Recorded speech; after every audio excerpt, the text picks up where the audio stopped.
ile destination app. Ina maana Destination Tanzania una uwezo kwamba ukitaka kufanya kuattend kwenye podcast ambazo zinapatikana Tanzania, tupo Serengeti podcast. Kwa hiyo kuna kasehemu ukaweka pale picha na contact zenu. Yaani ile ni ya kwetu wote. Yaani kama wewe huna mfumo kwenye kampuni yako na unatamani taarifa zako ziwepo kwenye bodi ya utalii na Wizara ya Maliasili na Utalii, sasa ndo unatisha sana. Sasa Pauline, kwako tena. Hebu tupe kidogo, tutembeze kidogo kwenye hii WTA na labda tuambie tumeingiza nominees wangapi? Kwa mfano nimesikia kuna TFS, nimesikia kuna TAWA, Tanzania Wildlife Management Authority, nimesikia pia kuna TANAPA na wengine Ngorongoro na wengine wengi. Hebu tutembeze katika hilo. So kwanza natamani watu wafahamu World Travel Awards ni nini. So World Travel Awards ni kama Oscars za utalii. Ni kama watu walivyo na Grammy. Yaani hiyo ndo Oscars ya utalii. Ballon d'Or. Yaani kiufupi ni kwamba magwiji wote wa mambo ya utalii hapo ndo wanapopaangalia. Kwa hiyo na bahati nzuri ni kwamba ni utalii pamoja na usafirishaji. Ina maana mpaka airlines, kampuni za utalii, kampuni zetu nyingi tu ambazo zimeingia za Tanzania. Kuna nominees zaidi ya 85. Au ni nominees. Tanzania imeingiza nominees zaidi ya 85. And one thing bwana Chacha, hii kitu inafanyika tena. Kwa mara ya kwanza ilifanyika mwaka jana hapa Afrika. Mwaka huu tena inafanyika Zanzibar ya Afrika, alafu ya kidunia inafanyika tena Tanzania. Nakumbuka Graham Cook, mwenye chairman wa WTA, alisema, and I wanna announce to you Tanzanians, this coming year 2026, the WTA globally it's gonna take place in Tanzania. Nakumbuka mkafanya wanake alikuwepo waziri wa maliasili kipindi kile Pindi Chana. Yes, na inafanyika mwezi wa 12. Hii ya Afrika itafanyika mwezi wa 8 tarehe 28 Zanzibar. So tunayo bado. Lakini categories ni nyingi. Ila zile VIP zote tuna maana ya Africa's leading destination Tanzania imeingia. Africa's leading national park Serengeti, Africa's leading tourist board Tanzania Tourist Board, Africa's leading attraction. Hapa sasa ndo bako. Yaani ni kwamba ni wewe uamke useme mimi nataka nimpe Ngorongoro, nataka nimpe TANAPA, nataka nimpe TFS au nataka nimpe TAWA.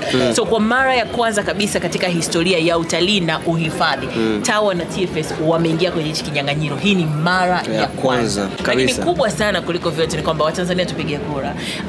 Tunavyoendelea kuiweka Tanzania kwenye uso wa dunia ndio tunazidi kujiongezea fursa. Kwa sababu leo hii TFS na TAWA wameingia. Lakini kama wameweza kuingia wako hapo, ina maana tumekaa kwenye uso wa dunia. Process ya voting inafanyaje? Kwa sababu kwa watu ambao labda wana hizi simu za kupangusa, kwa maana simu janja, smartphone, lakini kuna wengine hawana, wanaweza wakaenda kwenye internet cafe, kwenye kompyuta zao, wanafanyaje zile process? So cha kwanza unatakiwa uwe na email. Ndio. Uwe na email. Lakini utakapomaliza kujisajili email, hakikisha unaingia kwenye www.worldtravelawards.com. Pale itakwambia register kama hujawahi kabisa kupiga kura.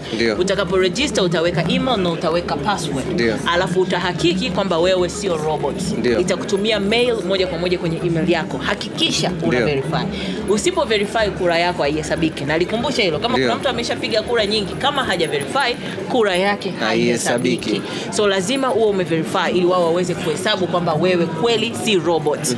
Alafu utakapomaliza ukirudi unaingia moja kwa moja eneo la vote. Chagua bara la Afrika. Na wewe kwa sababu ni Mtanzania, tena Mtanzania mzalendo, kila unapoona Tanzania na Zanzibar, piga tiki yako, chagua kinachokuvutia lakini ambacho ni cha kwetu. Kikubwa tuzo zirudi nyumbani. Yaani hicho ndo cha muhimu. Na tukumbuke tu kwamba hili ni letu sote. Na kwa wale ambao wana makampuni, kura inahesabika mbili.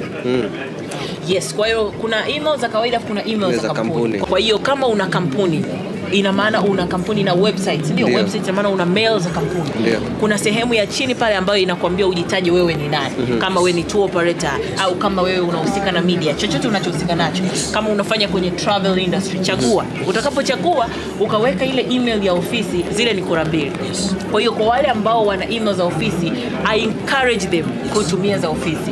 Na ukimaliza kutumia za ofisi, ongeza na ile nyingine ya Gmail ili ziwe 3 au kuna watu wana email nyingi. maliza tu, weka zote, mimi zangu zote zimeshapiga kura jamani. Lakini kikubwa, piga kura kwa ajili ya Tanzania bara pamoja na visiwani. Hii ni the premium Serengeti podcast, Serengeti shall never die, na kama nilivyotambulisha mwanzoni, tuko na very prominent person. Huyu ni Nala the Queen, na ni Pauline Mkama ambaye ni afisa habari kule TTB, Tanzania Tourist Board. Wote tunaifahamu kazi yake kubwa ambayo imekuwa ikifanya miaka yote ya kuleta makombe trophies za WTA Tanzania, na sio hizo tu, kuna matrofi mengi mengine ambayo hatuyasemi, lakini hawa ndio wamekuwa wakifanya haya mambo, na huyu ndio afisa habari wa TTB, Tanzania Tourist Board. Nala the Queen. Nala the Queen. Pauline, sasa huyu umependeza sana. Na nilikuwa na kitu kimoja nataka kuulize. Kuna kitu kinakuwa sana, utalii wa utamaduni. Yes. Kinakuwa sana kwa kasi. Takwimu zinaonyesha wageni wengi sasa hivi hawaji tu kushangaa wanyama. Vile vile tamaduni zetu ni vivutio vikubwa sana, na kama leo ulivyovaa hivi umependeza kweli. Je, unaweza ukatuambia japo kwa ufupi kuna faida gani za kuimarisha utalii wa utamaduni, na sisi kama Watanzania tunajivunia vipi, na nyie bodi mna support vipi? Hii nadhani ni product ambayo inakuwa sana kwenye utalii, sasa huu utalii wa utamaduni. Can you just tell a little bit about that? So utalii wa kitamaduni unakuwa, na ndio maana unaona hata leo katika Tanzania Day umeona wamama ambao tumekuwa kina mama yoyo leo kabisa, na wababa ambao wamependeza na yes. Yani leo kina Siangiki tuko wengi kabisa. Na kwa wale ambao wanapenda kuja kupata leo ni eneo sahihi. Siangiki yani tuko kwenye kwa hiyo lakini hata Rumburani wapo nimewaona wa kutosha leo. Yani kwa kiufupi kwamba Tanzania tuna utajiri sana wa tamaduni. Ndio. Jaribu kuangalia nchi zote unazozifahamu kwa Afrika, kwa bara zima la Afrika. Angalia wapi kuna makabila zaidi ya 120 na wote wanaongea lugha moja ambayo ni Kiswahili. Huo ni utajiri mkubwa sana. So baba yetu wa taifa kitu alichokifanya ni legacy ambayo itabaki kwa centuries and centuries. Yes. Lakini sisi kama bodi ya utalii sasa hivi tuna support sana. Kuna tuko kwenye panel discussion moja ilikuwa ni jinsi gani ya kuwavuta wageni hasa wa Marekani ndani ya Tanzania. Na ikaonekana sasa hivi wanavutiwa sana inapokuja na mambo ya tamaduni pamoja na chakula. So tunawasupport sana wadau wote ambao wanahusika sana na chakula, wanahusika na tamaduni. Sasa hivi kuna boma nyingi zimefunguliwa, utakuta kuna Eco Boma ya Kimaasai ambazo pia wanafanya kuonesha tamaduni za Kimaasai zikoje, wanajengaje nyumba, chakula chao kikoje, kama ni loshoro, kama ni nini. Lakini pia kuna Wahadza ambao tunajua wanakula asali, wanakula sijui nyama za aina hii. Yes, lakini tupo pia kanda ya ziwa na sisi tuna vya kwetu, of course tuna samaki wetu, tuna dagaa, tuna ugali wa udaga, yani tuna vitu vingi ambavyo tunaweza tukavionesha. So ambacho tunakifanya, yani vijana ndo hao tulikuwa tunasema kipindi kile kwamba kijana afanye nini, watu wana kamera, simu ndo hizi, simu janja, you can take a content anywhere. Sasa hivi tukumbushane tu, utalii kila kitu. So vitu ni vingi ambavyo vinaweza kufanyika kwa ajili ya kutangaza tamaduni zetu na utalii wetu kwa ujumla. So mimi encourage vijana, fursa zipo na tuzitangaze, tuzitumie. Tupo watu ambao bado tamaduni zipo ndani vizuri sana, leteni hizo history tuziandike. Watembelee makumbusho, National Museum of Tanzania, waangalie vitu ambavyo vina lack, gaps ambazo zipo, wa fill in. Jamani, tujaribu kuangalia historia, na kwa wale ambao wanaweza kuwa wabunifu wa jinsi gani tunaweza kutangaza, sisi tunawakaribisha sana. Mimi ninaamini hili ni letu sote. Yani bila wadau hatuendi kokote.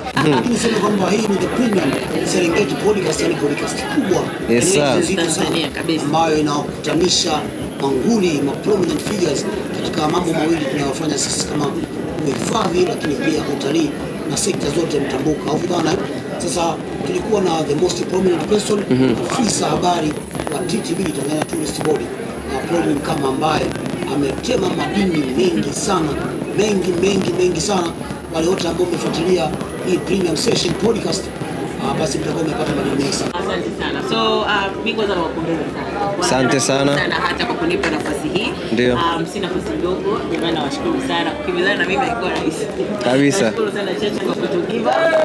Lakini pia jamani, Premium Serengeti podcast. Kwanza the name itself, hongereni sana kwa kukinyoosha. Kaona mchapue the world leading national park name. Exactly. Yeah, Serengeti shall never die. Na kama ambavyo Serengeti shall never die, you should not die. Yani mimi ninaamini hili jina kama lilivyo, yani mna uwezo mkubwa wa kuleta Tanzania in the face of the world. Kutokana na jina ni searchable, hata ukiingia katika mitandao ukiandika Serengeti itakuja Serengeti podcast. Yes. So guys, hongereni sana, keep up the good work, na sisi tuko kwa pamoja. Mimi one thing natamani tuseme kwa pamoja ni This is Tanzania. Tanzania unforgettable. This is the premium Serengeti podcast. Serengeti shall never die. Pamoja na mimi nilikuwa na Beni, nyuma ya kamera ni mtaalamu photo world Goli kama tunavyofahamu. Na mimi ni the king of first of savannas of Africa, the symbol of Serengeti Chacha, the CHA, the nature enthusiast, the one of interpreter the Serengeti guy, the ambassador guy.